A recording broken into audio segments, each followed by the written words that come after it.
Basaan sa San Juan. Buhay na buhay sa lungsod ang taon ng Wata Wata Festival. May gumagamit ng hose at water gun. Rate ko ba? 1 to 10? 12.5!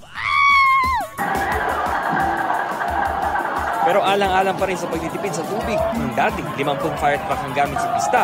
Ngayon, 3 na lang. At sa gitna ng kasiyahan, sentro pa rin ang pagdiriwang si St. John the Baptist na ngayon patron saint na ng lungsod. Iniangat na rin bilang Archdiocesan Shrine ang St. John the Baptist Church.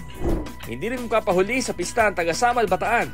Kasabay ng prosesyon, may basaan din habang tirik na tirik ang araw. Syempre meron ding basaan para sa mga Batanggenyo. Sa gitna ng kalsada, G ka napapabasa.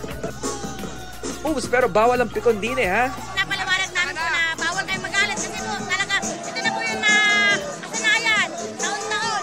Kaya ang ilang residente, no choice kundi magpabasa na lang talaga. Tanda raw kasi yan ang pasasalamat ng mga residente sa biyayang natatanggap mula sa Panginoon.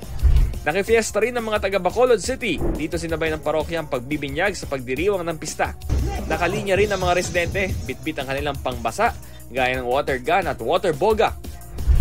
Makulay na selebrasyon naman ang ibiyahe natin sa Chaong, Quezon. Tampok dito ang kanilang masaya at makulay na street dancing para sa fiesta. Makitang gila sa kanilang pagsayaw ang ilang kabataan mula sa iba't ibang barangay. Ang props eco-friendly pa dahil gawa ito sa recycled materials. Ang Bayan ni Juan Festival pagpaparangal sa patron ng Chaong, Quezon na si St. John the Baptist. Para sa GMA Integrated News, ako si Bam Alegre, ang inyong saksi.